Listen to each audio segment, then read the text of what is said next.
উলুবেড়িয়া লোকসভা নির্বাচনে প্রার্থী হয়ে প্রচারে কি বিষয়ে মানুষের কাছে তুলে ধরছেন তিনি। উলুবেড়িয়া তৃণমূল কংগ্রেসের যুব সভাপতি চন্দন চক্রবর্তী, তার মুখ থেকে শুনে নেওয়া যাক।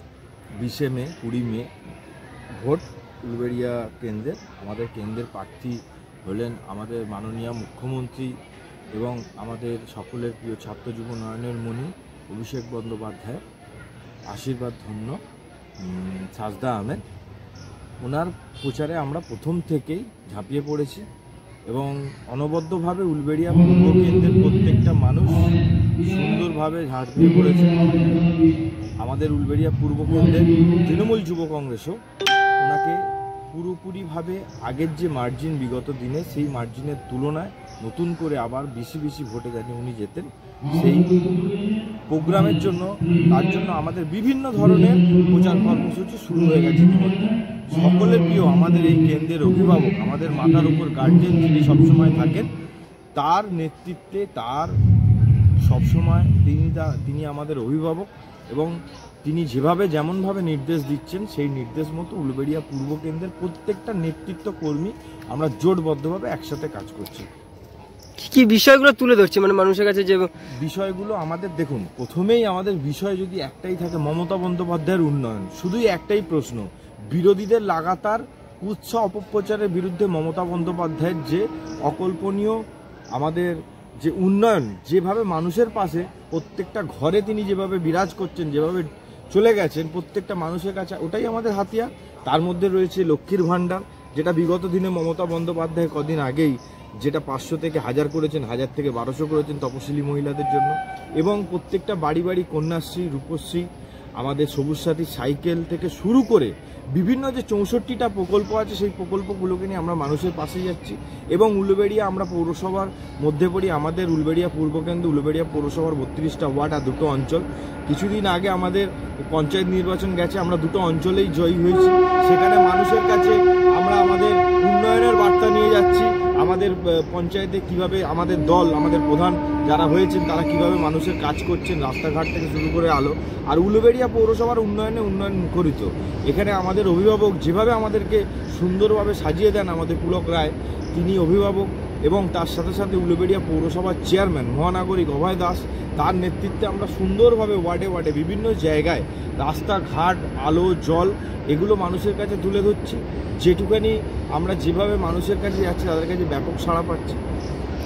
কিন্তু এই যে কিছুদিন আগে দেখা গেল আমাদের এনআরসি বা সিএ ও চাকরি প্রার্থী, কতটা এটা প্রভাব পড়বে মনে হচ্ছে? এনআরসি আর সিএ যেরকম কিছুদিন আগে প্রধানমন্ত্রী বিগত 2014 সালের লোকসভা নির্বাচনের আগে ওনার প্রাক্তন, এখন যিনি হচ্ছেন স্বরাষ্ট্রমন্ত্রী, তিনি বলেছিলেন যে 15 লক্ষ টাকা করে প্রধানমন্ত্রী বলেছিলেন প্রত্যেকজনের অ্যাকাউন্টে ঢুকবে। অ্যাকাউন্টে তো টাকা আজ 10 বছর হয়ে গেল, কারোর ঢুকলো না। তিনি পরে বললেন এটা জুমলাবাদ। ঠিক সেইভাবে এনআরসি সিও কিন্তু একটা জুমলা। শুধুমাত্র ভোট এলেই আমাদের দেশ হচ্ছে সার্বভৌমত্ব, আমরা সকলে একসাথে থাকি, একসাথে বাস করি। আমরা হিন্দু, মুসলিম, শিখ, খ্রিস্টান, বৌদ্ধ সবাই মিলে একসাথে থাকি। আমাদের সবাই মিলে একসাথে একে অপরের পরিপূরক হয়ে আমরা কাজ করি। আমরা শান্তি ও সৌহার্দ্যতা নিয়ে সবসময় থাকি, একে অপরের ভাই হিসেবে আমরা থাকি।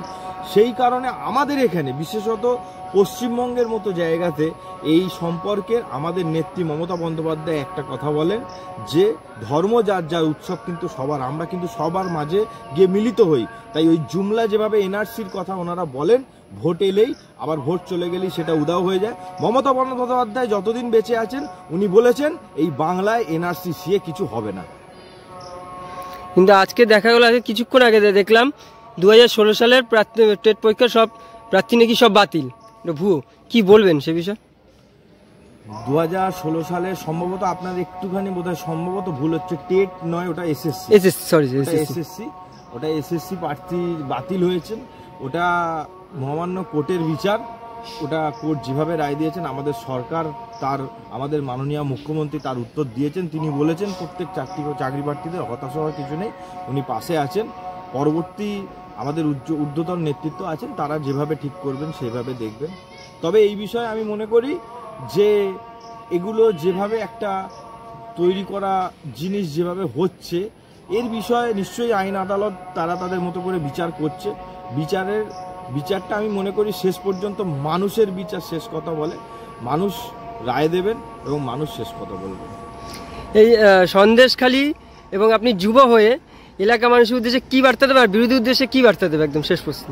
আমি যুব হয়ে একটাই বার্তা দেবো, সন্দেশখালী একটা পুরোপুরি পরিকল্পনা মাফিক বিরোধীদের চক্রান্ত।